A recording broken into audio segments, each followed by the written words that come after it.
Hezekiah's time, map of Jerusalem, because we're now going into details of Jerusalem. It shall happen on that day, utterance of the Lord, listen, an outcry from the fish gate. That is not indicated here, but seems to have been to the north. It's presumably called Fish Gate because it's the gate in whose neighborhood the fish market was. Fish would come from the Mediterranean, obviously, through Philistine territory in particular, maybe from Tyre. And according to archaeological evidence, quite a bit of fish was eaten in Jerusalem, maybe more than we might think, given that it's some way distant from the sea. Wailing from the second ward. So this is the old city of David, the old Mount Zion. And then it was expanded, the city, as it grew. This is the broad wall around, and the second quarter is in here, the new area.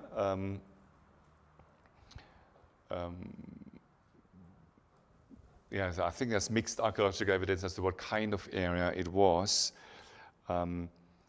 In later times, certainly in the time of Jesus, it seems to be quite a wealthy area. And today, it is probably a wealthier part of the Jewish quarter of the city. In Jesus' day, you got huge sort of priests. It seems to be the place where lots of priests lived in Jesus' days. But a lot earlier, the second ward, I think it's a more mixed population, but a number of rich people for whom this one got too crowded started building here. And Hezekiah established a very strong wall, of which I think the arrow is here because I think that is the place where you can see today part of that wall. In excavations, you walk around and you get this picture of the wall. And to see it is really very impressive in size and big, and there's a house incorporated into it, and so on. So that's the second ward, and a great crash from the hills. Well, it doesn't need to specify one hill because Jerusalem is around lots of hills.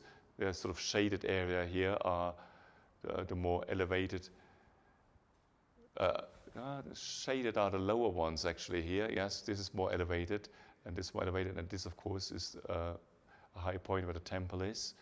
The Kidron Valley is a particularly deep valley, and the Hinnom Valley. So these are the two best known. But Jerusalem had a few valleys in those days, which today you barely notice. There's been so much growth over it that the valley is gone, basically. You just, if you're very careful, you might notice that you're going this ditch, this particular shuk, this market. They're all market streets now, and so on. So lots of hills, a great crash from the hills. Wail, inhabitants of the mortar. We're not entirely sure which place that is, I think, but it may be sort of this place, surrounded by the hills. It looks like a mortar, so I think it's got a name from the shape, the geographical shape. So the point is it's all in Jerusalem, inside Jerusalem. That's the target. Wail, inhabitants of the mortar, because all the merchant people are wiped out. That would make sense if the mortar is the place where a lot of trade happened. You prefer to live higher up on the hills, a bit more airy in the hot summer and so on. And the trade is happening in the valleys where people come together from the different hills. Wail where you are in the mortar because there's nothing to sell, nothing to buy. The merchant people are wiped out. The word used for merchant people is also the Canaanites. And all who are laden with silver are cut off. So it looks like a universal judgment, not just worldwide, but humanity and animals. And then it's focused on Judah, and then very quickly in the next verse on Jerusalem. And then not even on all of Jerusalem, but specific areas specified that highlight the rich people. Those who have connections to the court, those who, we jumped over the hopping of the threshold on that day, which I'm not entirely sure what that refers to. but there were some traditions of burying protective gods under the threshold. And if you do that, then you don't want to tread on them, so you avoid that. Or you may remember when Dagon falls before the Ark of the Covenant and gets destroyed, it ends up on the threshold, and they end up not walking on that threshold. So it seems to be some foreign pagan practice. It's being condemned here. Who fill the house of their Lord with violence and fraud. So those who engage, not just the upper class, the lords, but those who help them to become rich with violence and fraud, the merchant people. And it shall happen at that time, I will search out Jerusalem with lamps.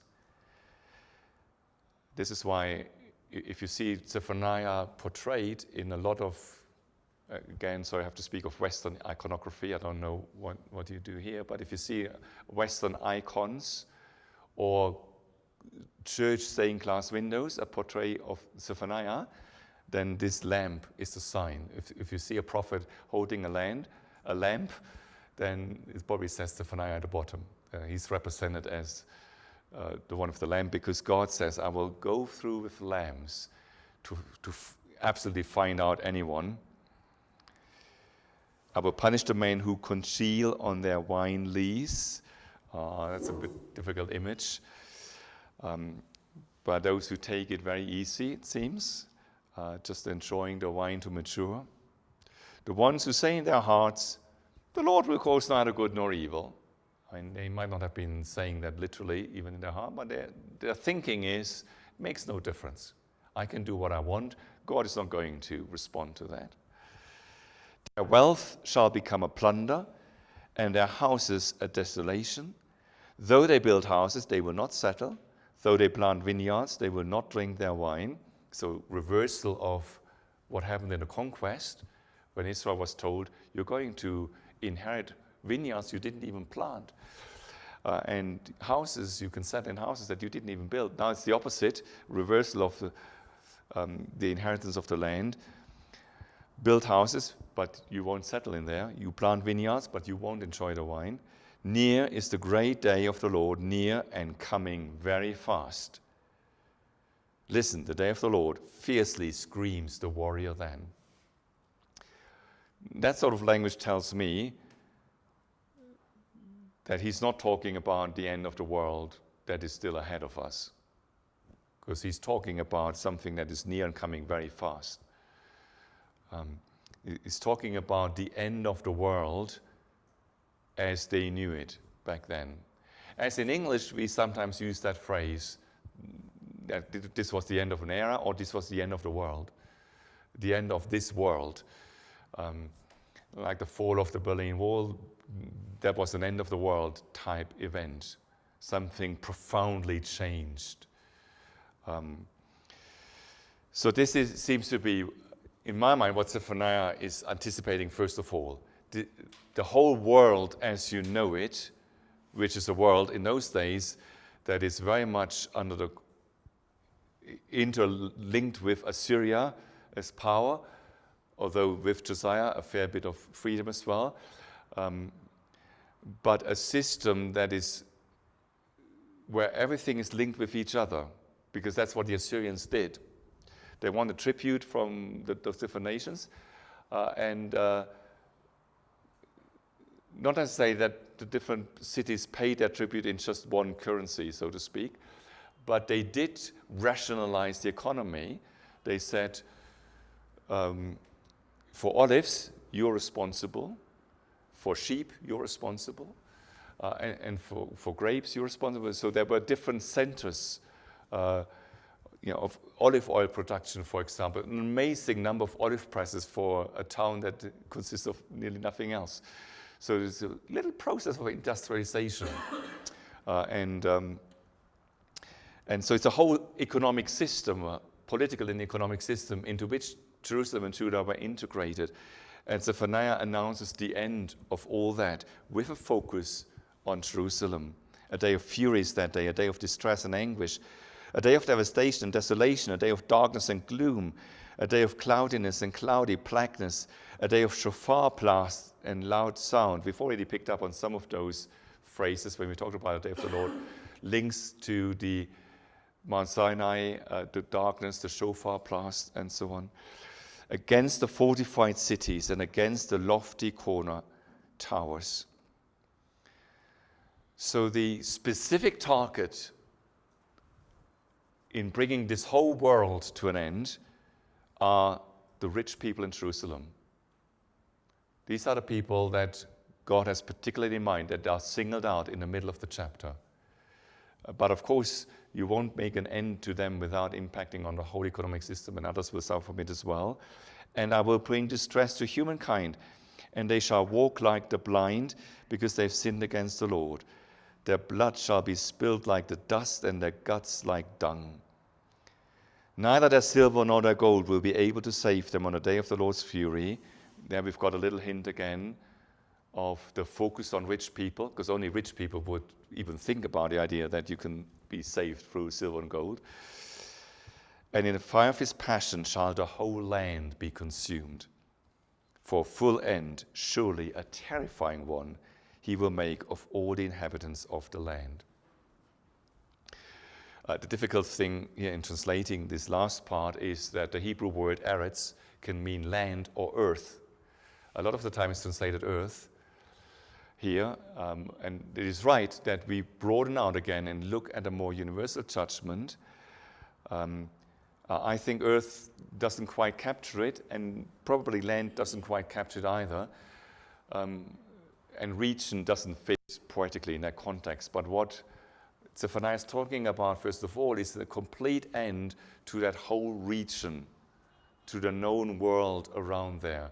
It's not talking about a judgment that comes on Australia and America and Europe or even Ethiopia.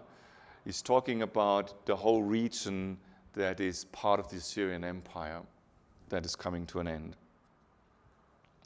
As I kind of summed up on the handout in that first Are We All Damned section, one focus is in the question of who's the true king. Is we self-destruct if we ignore God's kingship. But the main point is that God's focus is on God's people, even in judgment. So the judgment at the beginning and end looks like universal judgment, but it is focused on God's people. They are the ones that are singled out. And of course, they are the heart of God's dealings with the world. God deals with the whole inhabited world, first of all, through humanity. So whatever God does to humanity will impact on the rest of vegetation and animal world. And he deals with humanity primarily through his people. So whatever he does to his people will impact on all of humanity. And he deals with the people of God primarily through the center of it, Jerusalem, the temple. So the temple is the center of the world, not geographically, but theologically, that is the center. If God comes to destroy the center, that's like destroying the heart of the world. And that's why it is entirely right to speak of that as a universal judgment. So there are two reasons why this judgment that is focused on Jerusalem, and Zephaniah's preaching, as we see a bit later on, will come in again and again on the people of Jerusalem. That is the target. There's two reasons why this is spoken of as a universal judgment. One is because that judgment will come in the context of a much broader judgment on that whole region. So it is a judgment on Jerusalem, but it is part of a much bigger thing that the Babylonians bring. And the second reason is that the judgment on God's people has an impact on the whole of the world. We are called to be a priestly kingdom, to intercede for the world, to bring the needs of the world before God. If God makes an end of the church, that is a disaster for the whole world. He doesn't even need to touch the other parts of the world directly. So that's why I think it uses that universal language, which of course is there in the canon, because just like Nineveh can stand for many other things, this is a message that can be seen to apply to the final judgment as well. Of course it can. But its first application was to what God was going to do soon and very soon. That's why Zephaniah emphasizes it even. Near is the great day of the Lord, near and coming very fast. And there's no sense anywhere that this is going to be postponed for a few thousand years and then come afterwards. So it does refer to something that happened within a short span of time. So far, it's always judgment. How are you to respond to that? Chapter 2, verses 1 to 3 are the heart of the book in terms of the judgment. Unfortunately, the critical verse, or one part of the critical verse, the beginning of chapter 2, verse 1, is very difficult to translate and to know what exactly is going on. So I'll give you just my translation and my interpretation of what's going on there. Act like those who scrape together and scrape up, O nation without longing, before the birthing of the prescribed, like chaff passes a day, before there comes upon you the Lord's burning anger, before there comes upon you the day of the Lord's anger. So a number of images being used here. The chaff is quite easy. Chaff is very light, and so it's quickly blown away. So this day, which means your opportunity to do anything about it, is going to pass very quickly. So you got to act now. The other imagery is the birthing. So this day of the Lord is already conceived. It's already growing in the womb. It's a matter of time and a short time that it will come to birth, this decree. God has made a decree and He's already embedded it sort of in the womb of, and so it's going. So you really have to act now. But what are you to act? You and who? You are a nation without longing. That's a very difficult phrase, but the word without longing alludes to the word for silver. And so maybe what's going on here is that there's a nation that is obviously longing for silver. So a nation that is preoccupied with wealth, with silver, and as a result is a nation without longing for God. And so it is not simply that it is wrong to be wealthy, but this wealth has led to a lack of concern for God. The Lord will cause neither good nor evil, as it's expressed in verse 12.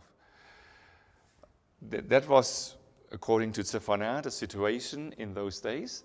And it's a situation again and again, isn't it? That when a nation becomes prosperous, they tend to forget God. And I've talked about this before as God's fundamental dilemma. The one aspect of truth in the prosperity gospel is that God wants us to flourish, to be healthy, even wealthy. God wants to bring good things to His people, yes. The trouble is, when He does so, He, in a sense, also brings evil. The evil of the temptation of turning away from God. Oh, I've got all these wonderful things, and I'm preoccupied with these wonderful things, and the relationship with God is broken, and then it turns out worse. Better to be poor and trust in God than to be rich and abandon God. So God wants to give good things, but when He does, it's producing disaster. So that's why the prosperity gospel cannot be the simple gospel truth, so to speak, because it doesn't recognize this dilemma and the danger that is very obvious in Zephaniah. So, because what's Zephaniah's recommendation? Act like those who scrape together and scrape up, in my translation. Who are the people who scrape together and scrape up? Well, these are the poor people who just go to a field to see what's left after the harvest has been brought in, try to clean, then try to scrape something to eat together from this. So the rich people are given the poor people by example. Act like those quickly. Well, that's not the whole story, of course, because it leads to seek the Lord, all you humble of the land. As in Hebrew, so in English, the word humble has kind of two connotations. We speak in English of people of humble origins or living in humble circumstances, and we mean they live in poverty or they come from poverty. Or we use it as spiritually humble. They are not proud and arrogant. There's two connotations. The humble of the land, here, first of all, are, as we see in a moment, those who are economically impoverished. So the rich are asked to become like those who are economically poor. Then they can be addressed with the next commandment. Once you are humble, in humble circumstances, then you can be addressed, seek the Lord. Now the next step is seek the Lord. First, get rid of your riches, then seek the Lord. Then you're in a position to seek the Lord. Be like the humble of the land who act upon God's judgment. Seek righteousness, seek humility.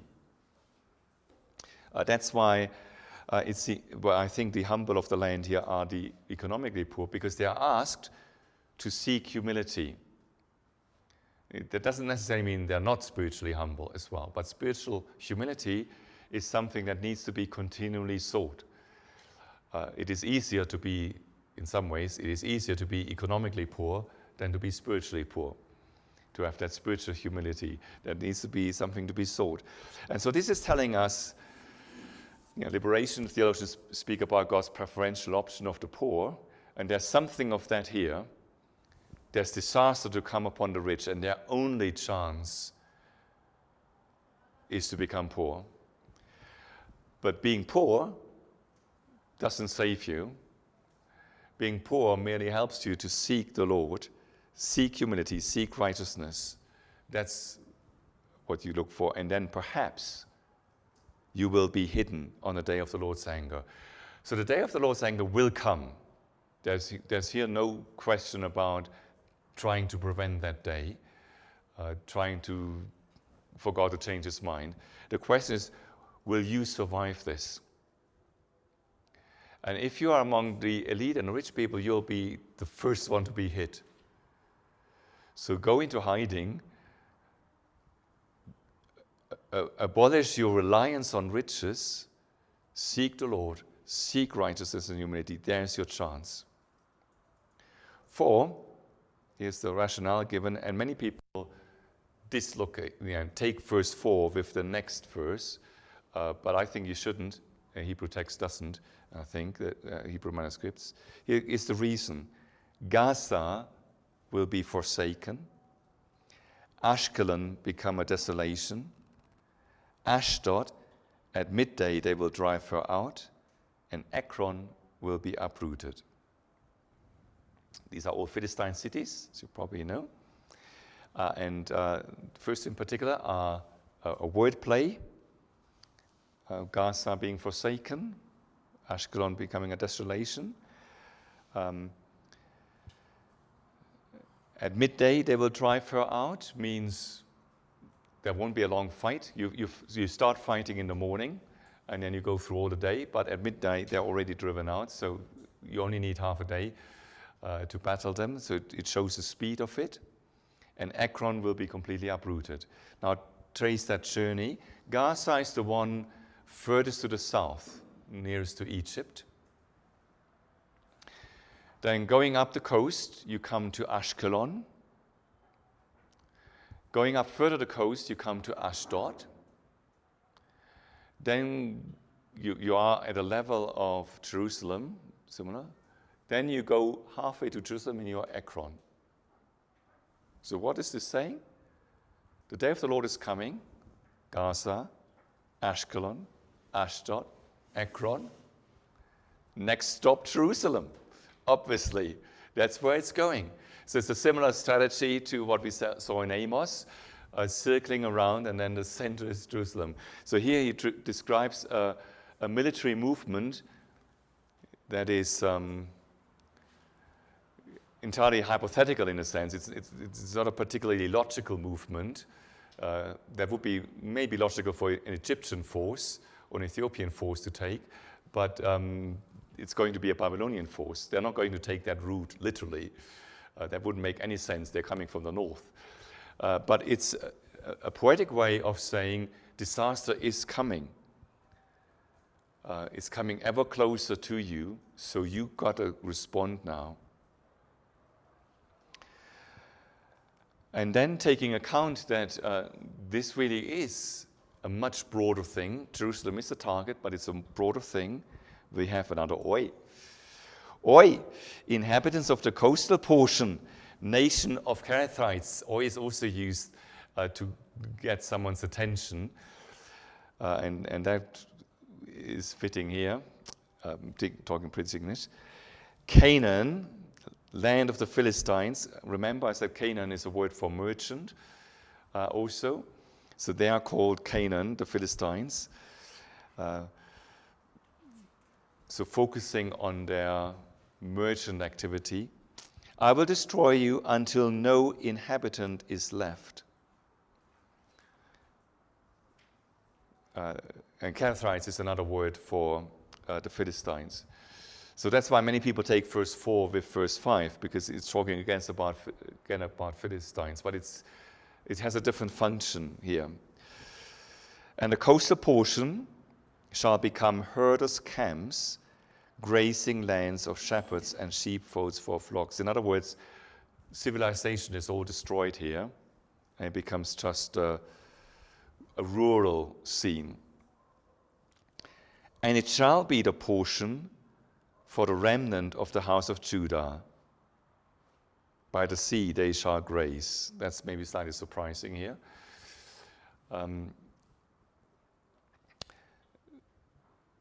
Because we haven't really seen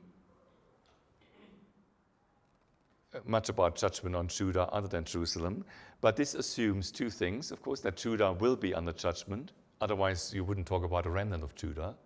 So they will be involved as well. But their judgment will not be complete annihilation. That's in contrast to, I will destroy you until no inhabitant is left.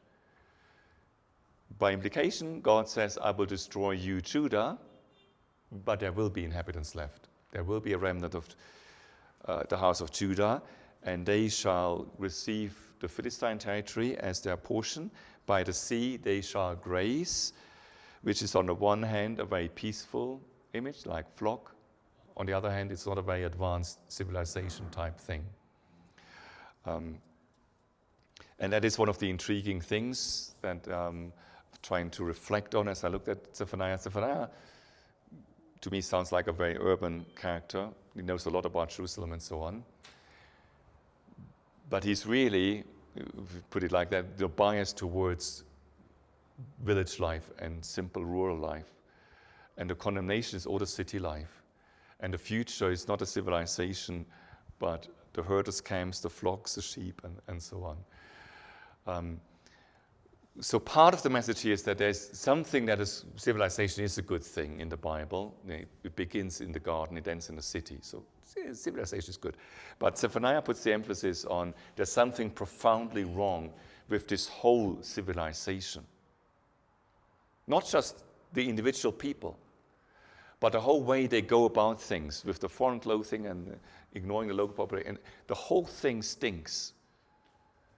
What needs to change is not just removing the sinners, but the whole civilization needs to be rebuilt. I think that is part of the image here. In the houses of Ashkelon, so in the evening, one of the Philistine cities, they shall lie down, for the Lord their God will attend to them and restore their fortunes. So there's judgment, but the judgment on others brings salvation beyond judgment for the house of Judah. Next in line, going from the west to the east, Moab and the Ammonites. I have heard the taunting of Moab and the insults of the Ammonites, with which they have taunted my people and made boasts against their territory. Therefore, as I live, utterance of the Lord of hosts, the God of Israel, surely Moab shall be like Sodom, and the Ammonites like Gomorrah, a blaze of weeds, and a patch of salt, and a permanent desolation. And maybe as a sign that, again, we're not meant to read this necessarily literally, it adds, the remnant of my people will despoil them, the survivors of my nation will possess them. Well, if that had literally happened, there would be nothing left to spoil them off. But he's saying he's making an end of the Moabites and the Ammonites. This will happen to them in return for their pride, for they taunted and made boasts against the people of the Lord of hosts. So first on that, so the Philistines are singled out in a way for economic activity. They're part of that whole system. The Moabites and the Ammonites are singled out for their pride and arrogance. The insults about them. Why did they feel so self-confident? Because they're east of the Jordan, they're a bit off the beaten track. And so all that conflict at that time, remember, this is the time when Assyria's power is on the wane. Egyptians are rising, the Babylonians are rising. There's a lot of conflict going back and forth, warfare, and it will quickly impact on Philistia and Judah and so on. And the Moabites and the Ammonites are there, yeah, look at that. Because the Egyptians are not interested in Moab and the Ammonites, and the Assyrians aren't quite as much interested because they're kind of too far away. Think, yeah, look at what happens to them. And God says, you watch it, because this is my campaign, not simply a Syrian campaign. What's his aim? Fearsome is the Lord, more than they, which I take to mean that indicating that the Judeans were intimidated by the Moabites and Ammonites here, their self-security. God is more to be feared, for he demotes all the gods of the earth, so that to him will offer obeisance, each in their place, all the coastal nations. Coastal nations always a reference to people far away. So this is a wonderfully sudden universal perspective. All over the world, faraway coastal nations, they will offer obeisance, each in their place, to the Lord God, because their other gods have been demoted, diminished.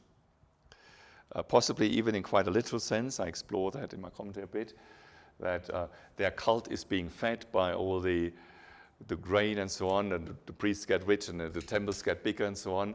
But if there's disaster, those temples become smaller and smaller, the priests become thinner, and their gods become less significant. So God demotes the gods of the earth through political events. Those political events show that the gods of the Moabites and the Ammonites, they can't do anything. The god of Moab, Chemosh, he's not in charge, he's not able to do anything. And people, he has expressed the hope that people will see that this God isn't worth worshipping. Yahweh is worth worshipping because he's in charge of the whole world. But we do want to move, as we're thinking far distant, to the next one. You, Cushites, are slain by my sword. That's a very short reference, probably partly there because Zephaniah does go through the whole compass. He's been in the west with the Philistines. He's been in the east with the Moabites and the Ammonites. He wants to talk about Assyria in the north and Nineveh. So he's got to say something about the south. So he's got all the four directions. So the south, the Cushites are in the south.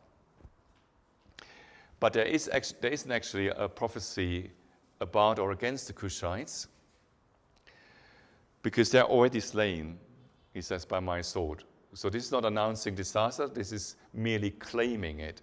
So the Cushites, the Ethiopians, Nubians, whoever, who governed Egypt, their dynasty came to an end with the destruction of Thebes. And the Assyrians, as we talk about, would say, yeah, well done, Assyria.